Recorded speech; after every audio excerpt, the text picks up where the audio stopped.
My name is Lena Caldwell, 28 years old, and a sergeant in the United States Army. After 8 long years of service missing 7 Christmases with my family, I was finally coming home. I'd counted down the days, packed my bags, and even bought presents. Then my phone buzzed with a text from my father. "Don't bother coming home." My heart sank, but I only replied, "Fine." 7 days later, I woke up to 20 missed calls from my family and 1 from their lawyer. Before I tell you what happened next, drop a comment letting me know where you're watching from, and hit subscribe if you're new here. Trust me, you'll want to hear how this ends. I grew up in Portland, Maine, in a beautiful colonial-style house with a perfect view of the harbor. From the outside, the Caldwells looked like the ideal American family. My father, Arthur, built his construction company from the ground up, becoming one of the most respected businessmen in town.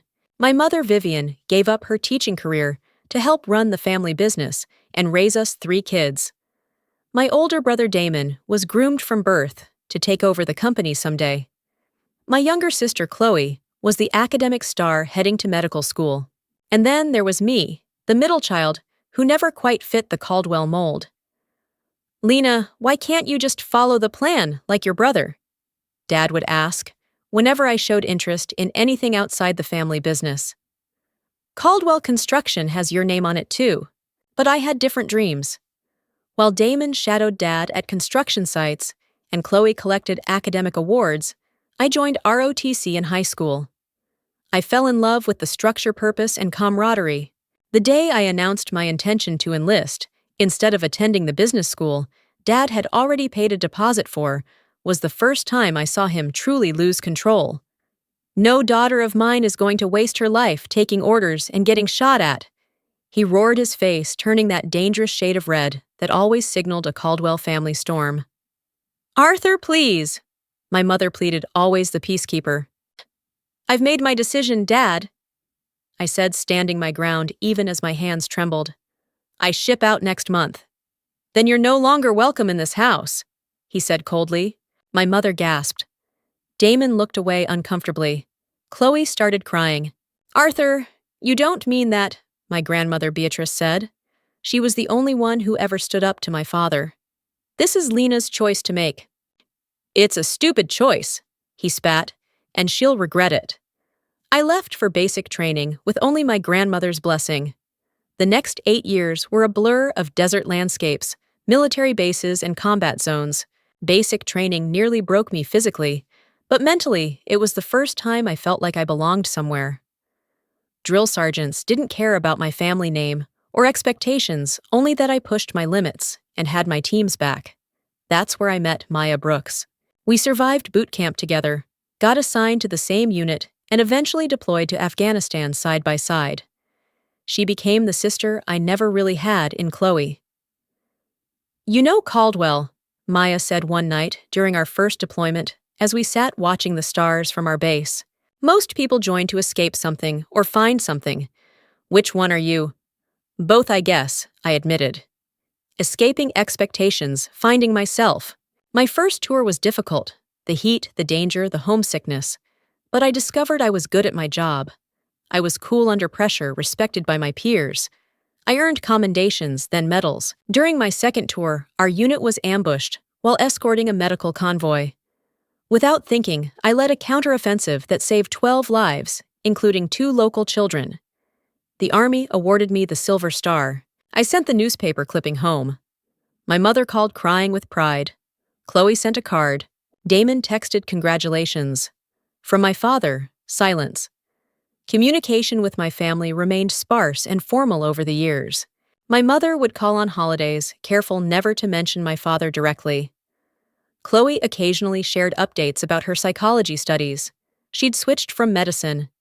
Damon sent impersonal Christmas cards signed, "From the Caldwell family." The only consistent connection was my grandmother Beatrice, who wrote me actual letters on cream-colored stationery. "Your grandfather would be so proud of you," she wrote after my promotion to sergeant. "He served in Korea, you know, though your father never likes to mention it." When my grandmother suffered a minor stroke last October, I decided it was time to come home, at least for Christmas. My commanding officer, Captain Ethan Reed, supported my decision.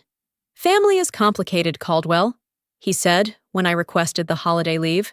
I reached out first to my mother, then to my siblings. Their responses seemed cautiously positive. Of course we want you home for Christmas, my mother wrote. It's been too long. About time, was Damon's reply. Can't wait to see you, Chloe texted with actual exclamation points. I allowed myself to hope. After 8 years, maybe the wounds had healed. Maybe my father had softened. Maybe this Christmas would be the reconciliation I'd secretly been waiting for. I was wrong.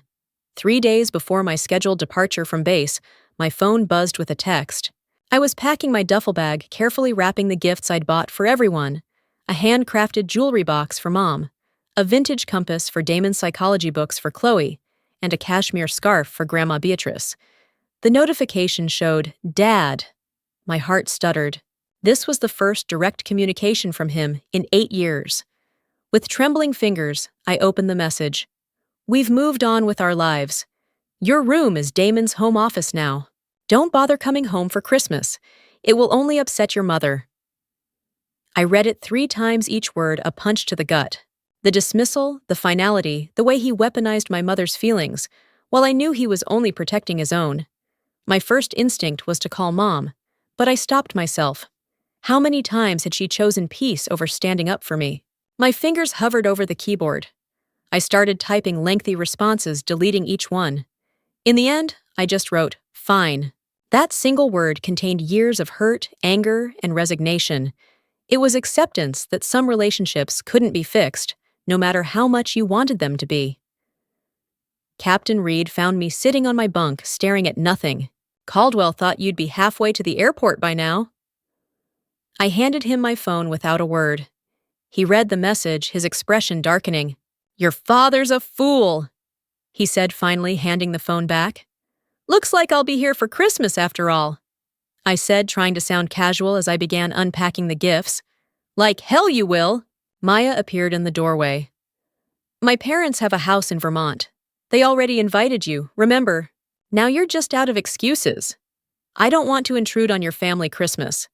Shut up, Caldwell. Maya grabbed my half-empty duffel and started refilling it. My mom already bought you a stocking with your name on it. I appreciate it, but... I hesitated. I think I need some time alone to process everything. Captain Reed nodded. Your leave is approved either way, Sergeant. That night, I made a decision. I would still go to Maine, but not to my family's home. I found a small rental cabin near my hometown, a place to retreat, reflect, and maybe find some closure. I modified my travel plans and notified my commanding officer. The journey home was long and lonely. As the plane descended through clouds toward Portland, memories flooded back. Childhood Christmases, with stockings hanging from the ornate fireplace, the smell of my mother's cinnamon rolls, sledding with Damon and Chloe on the hill behind our house. For a moment, I allowed myself to feel the full weight of what I had lost. Or perhaps never really had. The rental cabin was nothing like the Caldwell family home. Small, rustic, with mismatched furniture and a temperamental heating system. But it was clean, quiet, and mine for the next 2 weeks. After settling in, I drove to the local grocery store for supplies. As I debated between cereal brands, a familiar voice called my name. Lena Caldwell, is that you? Sarah Jenkins, my best friend from high school, stood there with a shopping basket. Her curly hair was shorter now, and she looked tired, but happy. Sarah! I dropped my basket and hugged her, suddenly grateful for a friendly face. Oh my God, when did you get back? Are you home for good? Why didn't you tell anyone you were coming? The questions tumbled out of her. Just got in today. I'm on leave for Christmas. I explained, deliberately vague. Your parents must be thrilled I ran into your mom at the pharmacy last week, and she didn't mention anything. I hesitated, unsure how much to reveal. It was sort of last minute. Sarah's expression shifted as she read between the lines. You're not staying with them, are you? I rented a cabin up by Crystal Lake. She nodded slowly. Want to grab coffee, catch up properly. Over coffee, I gave Sarah the abbreviated version that there was tension with my father, that I needed space. I'm not surprised, she said finally. Your dad's been different these past few years, more controlling from what my parents say. They used to do business with Caldwell Construction until your dad suddenly dropped their contract without explanation. What do you mean? I don't know the details, just that there have been rumors, changes in the business, people let go without notice. She hesitated. He tells everyone you refuse to come home, by the way, has for years. The revelation stung more than it should have. While I'd been defending my country, my father had been rewriting my story to anyone who would listen. Well, I said, finishing my coffee, I'm home now whether he likes it or not. The next morning, a sharp knock on the cabin door startled me awake. I instinctively reached for a weapon that wasn't there, remembering where I was. 8 years in combat zones creates habits that don't disappear overnight. I peered through the peephole to see my grandmother Beatrice standing there, leaning on her cane, but looking determined as ever. Were you planning to tell me you were in town? She demanded when I opened the door, but her stern expression quickly melted into a smile. Oh, look at you, still standing at attention like a proper soldier. I relaxed my posture and hugged her, careful not to squeeze too hard.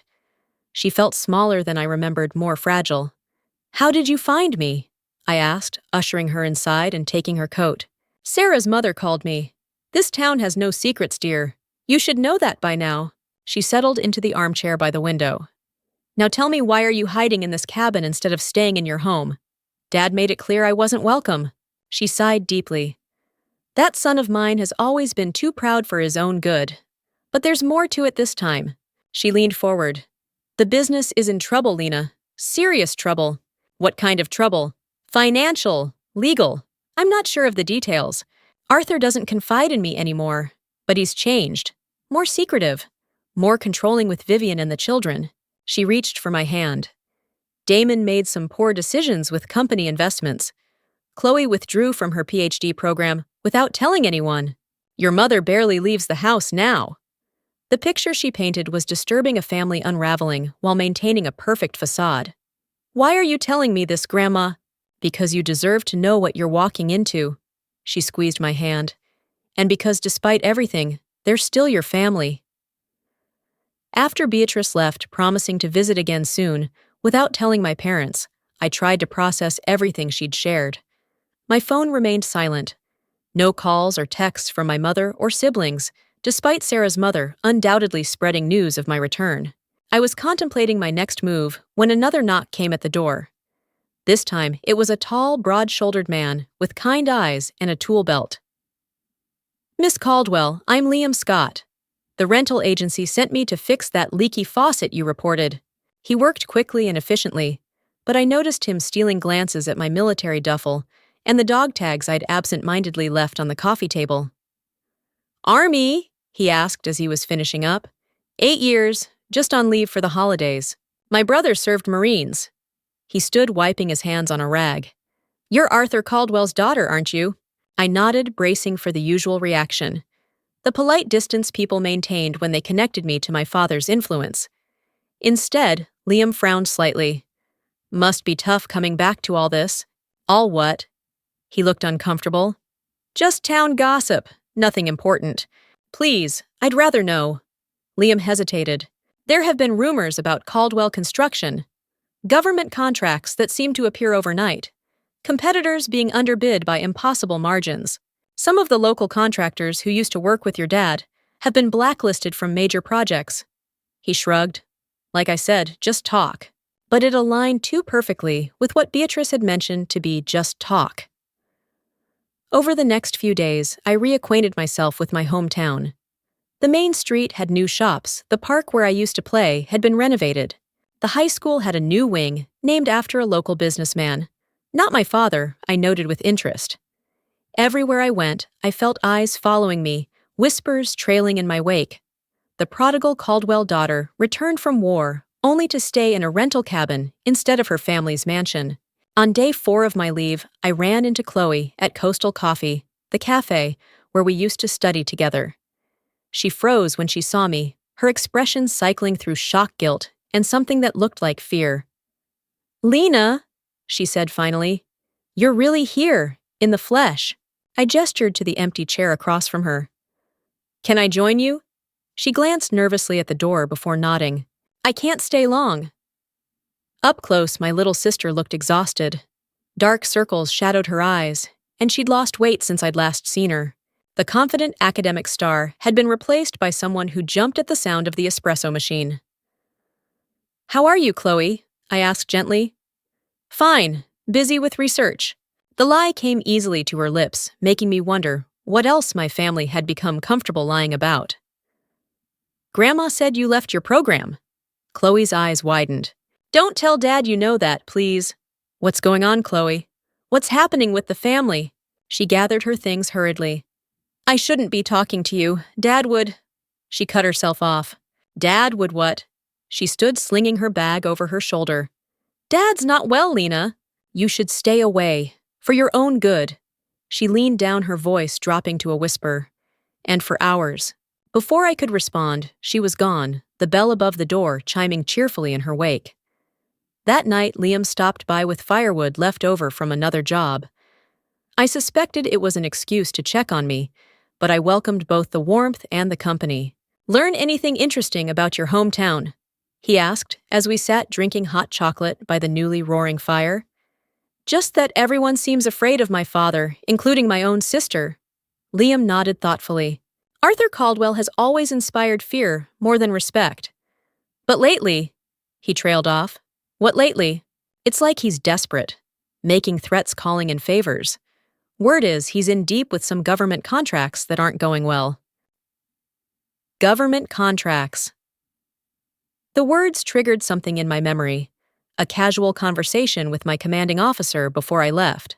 "Caldwell isn't your father in construction."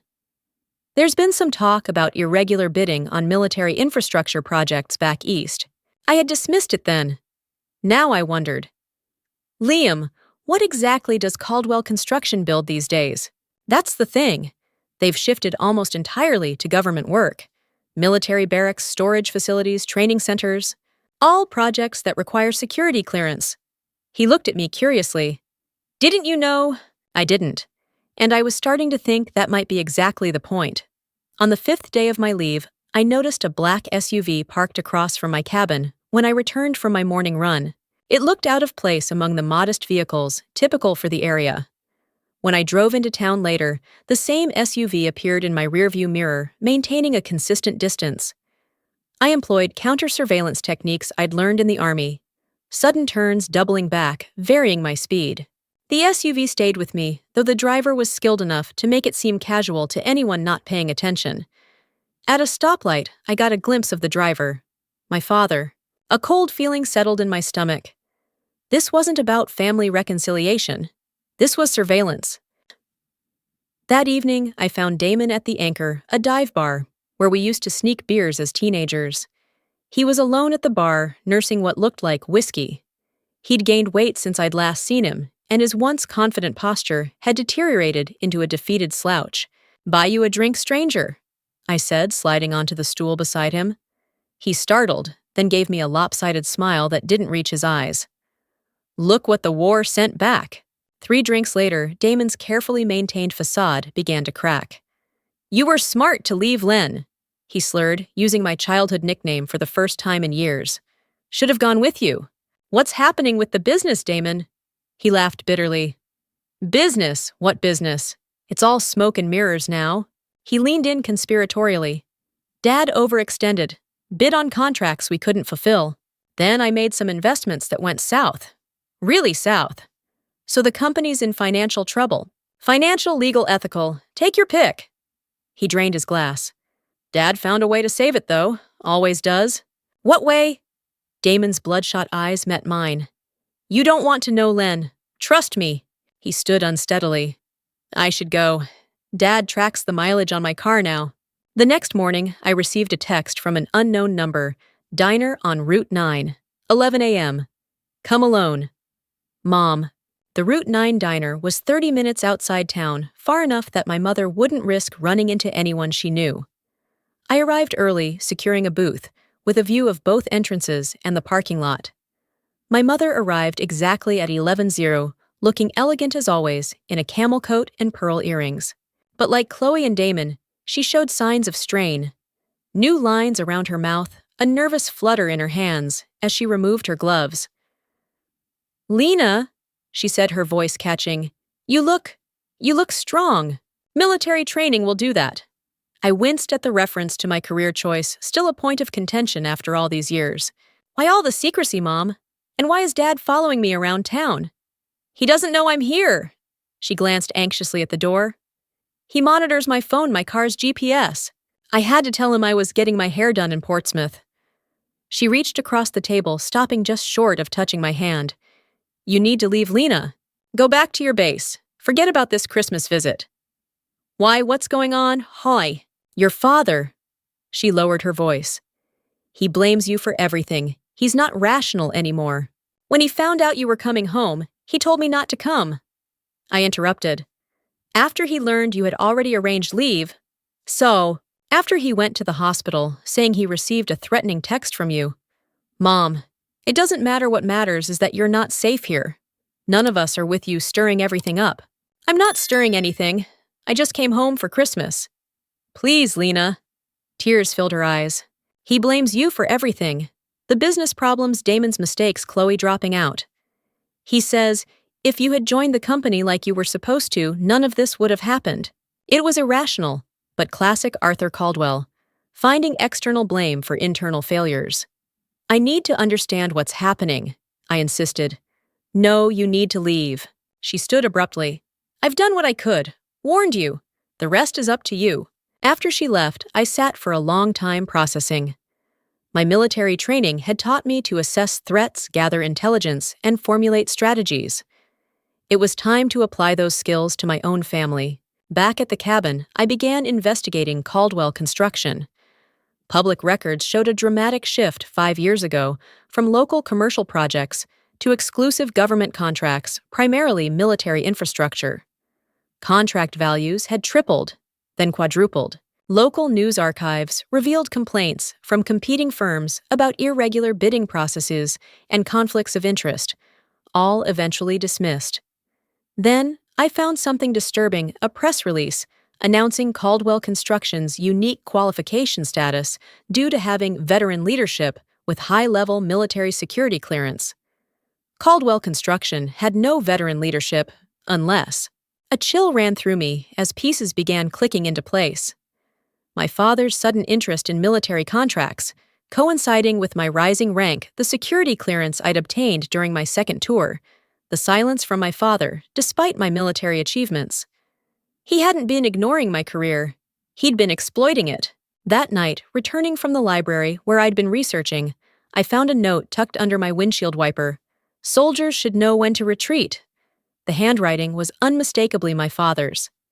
I called Captain Reed, careful to use my secure military line rather than my personal phone. Sir, I need to ask you something.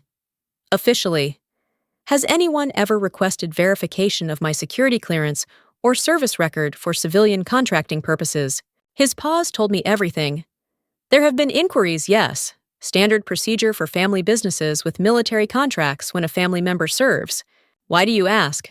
I need to know if any documentation was ever processed with my signature authorizing Caldwell Construction to use my military credentials. Another pause, longer this time. Caldwell, are you telling me you never signed such authorization? Never, sir. I'll look into it immediately. In the meantime, document everything and watch your back. That night, I barely slept, the pieces of the puzzle swirling in my mind. My father's desperate need to save his failing company, my convenient military credentials, the sudden influx of lucrative government contracts requiring security clearance. And now, federal investigations into irregular bidding processes. My father wasn't just estranged from me. He was setting me up to take the fall. I woke on the 7th day of my leave to my phone buzzing incessantly. 20 missed calls lit up my screen, 5 from my mother, 7 from Chloe, 3 from Damon, 4 from Beatrice, and 1 from George Preston, my father's lawyer and oldest friend. The voicemails started calmly enough, but grew increasingly frantic. Lena, it's Mom. Call me as soon as you get this. Lena, seriously, pick up. It's Chloe, Dad's in the hospital. Len. It's Damon, Dad. Had a heart attack last night. It's bad, call me. Lena, it's your grandmother. Whatever you're thinking, put it aside. Your father needs you. The last voicemail made my blood run cold. Miss Caldwell, this is George Preston. I represent your family's legal interests. We need to discuss the matter of certain signatures before the situation escalates further. Please call my office immediately. I dressed quickly and drove to Portland General Hospital, my mind racing. Was this another manipulation, a trap to get me to the hospital where federal investigators might be waiting? Or had my father actually suffered a heart attack from the stress of his scheme unraveling? The hospital waiting room was a tableau of Caldwell family dysfunction. My mother sat rigidly in a corner chair, makeup perfect, despite the circumstances. Chloe paced, biting her nails, a habit our father had always criticized harshly. They all froze when I walked in. "How is he?" I asked, directing the question to no one in particular. "Stable," Chloe answered when no one else did. "Triple bypass surgery scheduled for tomorrow." Her eyes narrowed. "What did you do, Lena?" "Excuse me. Dad was fine until you decided to come back and stir everything up," she hissed. "He got your text and collapsed 20 minutes later." "I didn't text Dad." "Don't lie. He showed us all the message threatening to go to the authorities after everything he's done for you." I felt a cold clarity. "I didn't send any text.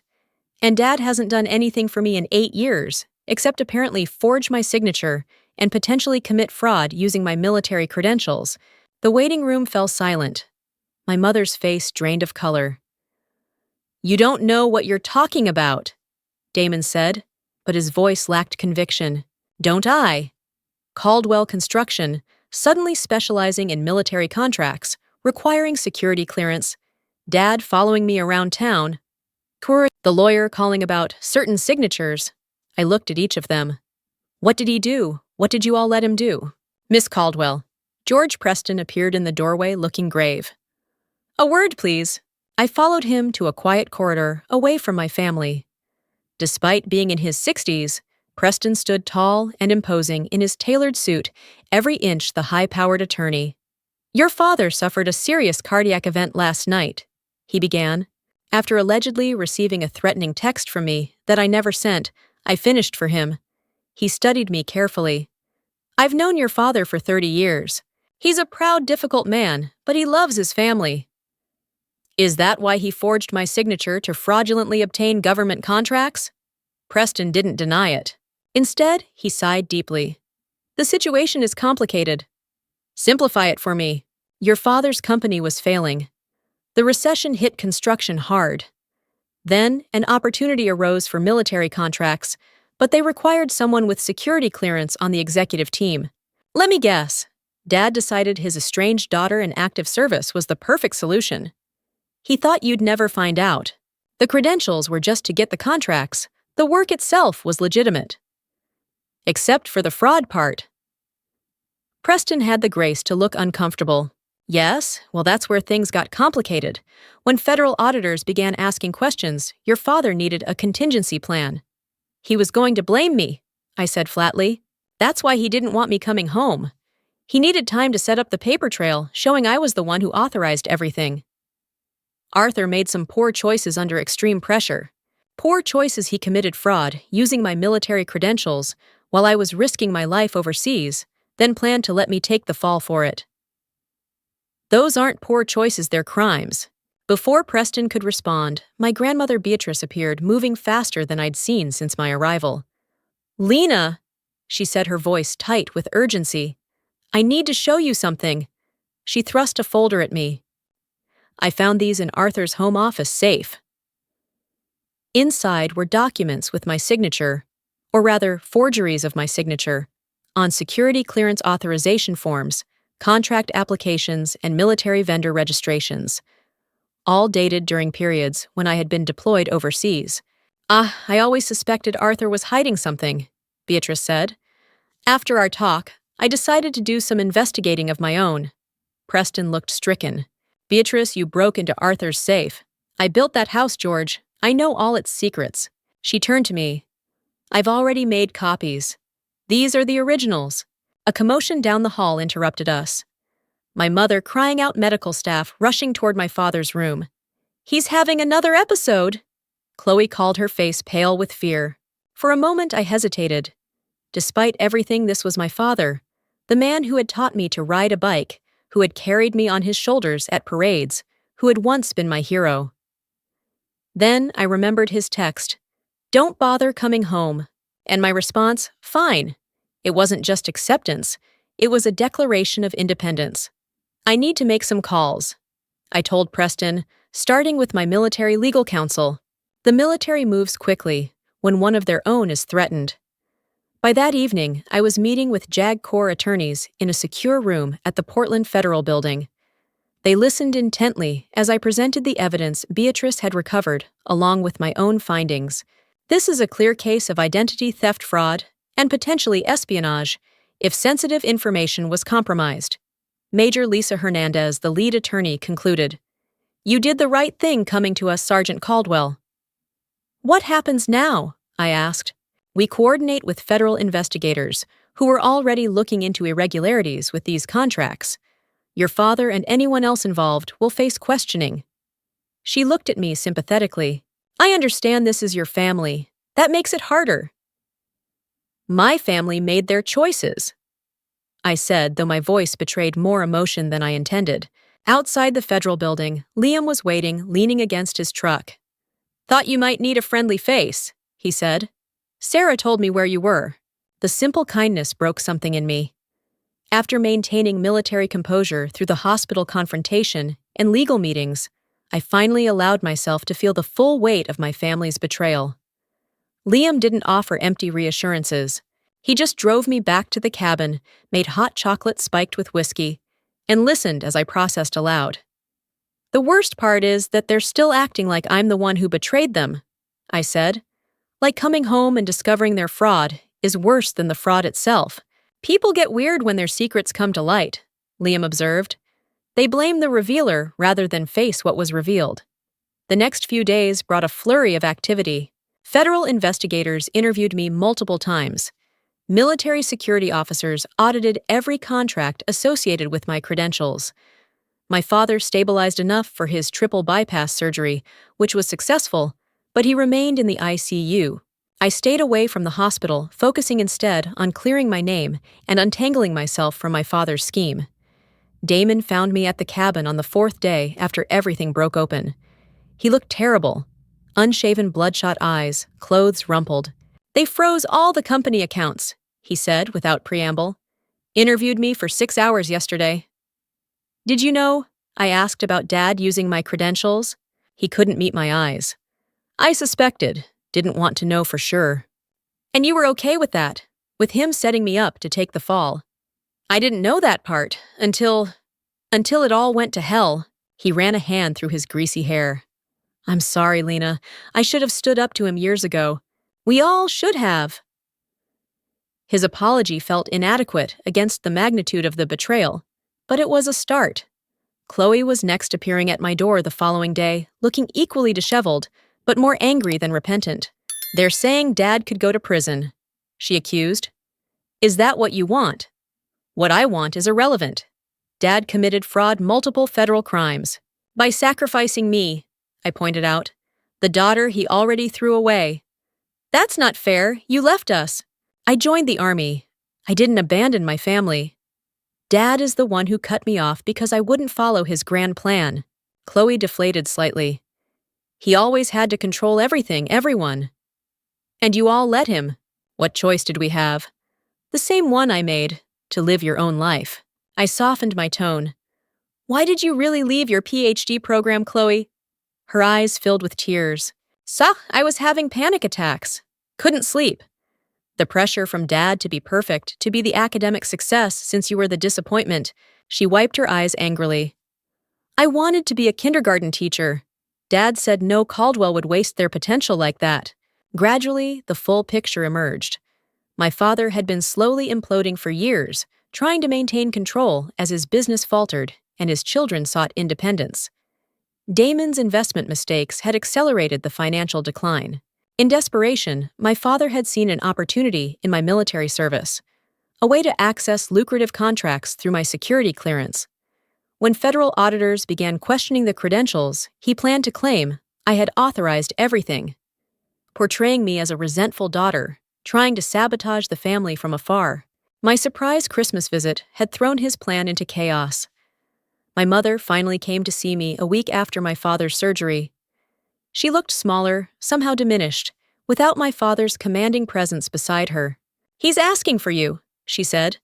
"The doctors say his recovery depends on reducing stress. So I'm supposed to pretend everything's fine, that he didn't try to frame me for his crimes.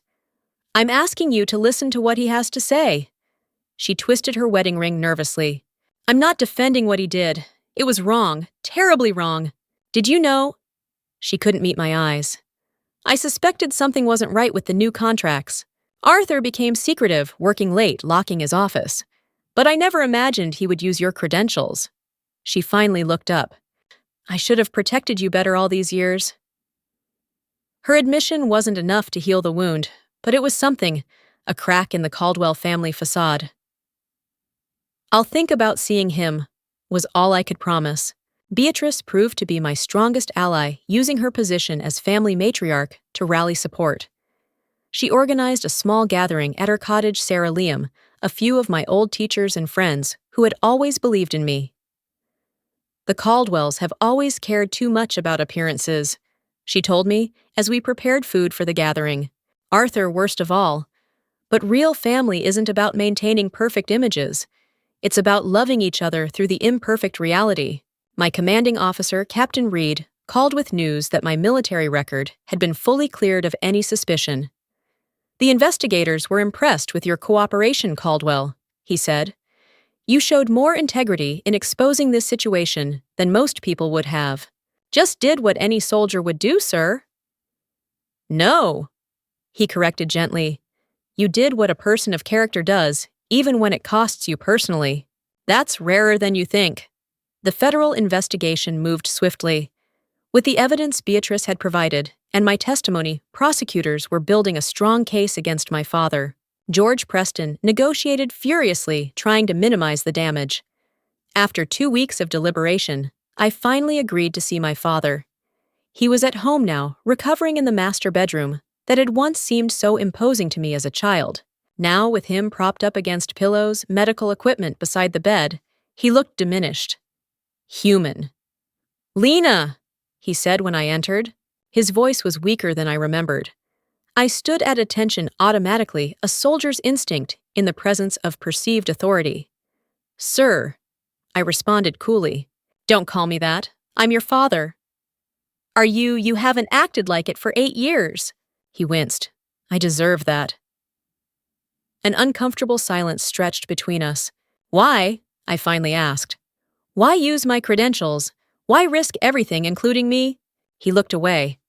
"The business was failing, everything I'd built. Everything I wanted to leave to you children. I was desperate. So desperate you'd let me take the fall. I never intended—" He stopped, then corrected himself. "No, that's not true. I did intend it. At the end, when everything was crashing down." His eyes met mine. "I've spent my life believing I was building something important, something that mattered. When it started to fail, I couldn't accept it." "That doesn't excuse what you did?" "No, it doesn't." To my shock, tears formed in his eyes. "I was always proud of you, you know. Your courage, your independence. I just didn't know how to show it. Couldn't admit I was wrong to push you away." The admission stunned me. This vulnerable version of my father was someone I'd never seen before. "That doesn't excuse what you did," I repeated more softly this time. "No," he agreed, "it doesn't. It wasn't forgiveness, not yet, but it was a beginning." 3 weeks after my father's heart attack, Caldwell Construction officially entered federal receivership. The fraud investigation had uncovered multiple violations beyond just the misuse of my credentials, tax evasion, bribery of local officials, falsified inspection reports. My father, facing overwhelming evidence, accepted a plea deal that acknowledged his guilt in exchange for a reduced sentence. Considering his health condition, the family business would be restructured under court supervision. Damon and Chloe would take control once the legal issues were resolved. My father would serve his sentence, likely house arrest given his medical condition, and pay substantial fines that would nearly bankrupt the family. My mother, shell-shocked by the rapid unraveling of the life she thought she had began seeing a therapist. Gradually, she started reclaiming parts of herself that had been subsumed by my father's domineering personality. She resumed teaching part-time at the local community college, rediscovering the passion for education she'd abandoned decades ago. I enabled him, she admitted, during one of our cautious coffee meetings. For years, I chose peace over truth, stability over integrity. I won't make that mistake again. Chloe, freed from our father's expectations, re-enrolled in school, not for a PhD in psychology, but for a master's in early childhood education. The panic attacks subsided as she pursued her genuine passion. I spent so many years trying to be who Dad wanted, she told me. I barely know who I actually am. You'll figure it out, I assured her. It took me joining the army and getting shot at to find myself. She laughed, a genuine sound I hadn't heard from her in years. Maybe I'll skip that part of the journey. Damon had the hardest road ahead. As the favored son groomed to take over his identity, had been entirely wrapped up in Caldwell construction and our father's approval. The company's restructuring and my father's disgrace left him adrift. I don't know how to be anything except Arthur Caldwell's son and heir, he confessed during a rare vulnerable moment. Then become someone else, I suggested. Someone better. Beatrice hosted Christmas dinner at her small cottage, a far cry from the lavish Caldwell family celebrations of the past, but somehow more authentic. My mother brought her famous cinnamon rolls, Chloe decorated with handmade ornaments. Damon, making an effort to contribute, arrived with armloads of firewood and a selection of local craft beers. My father remained at home, still too weak to attend, and though no one said it aloud, not entirely welcome yet. The shadow of his actions hung over us, but didn't define the gathering. Liam joined us, fitting seamlessly into the strange new family dynamic we were creating. His steady presence and dry humor helped ease the awkward moments.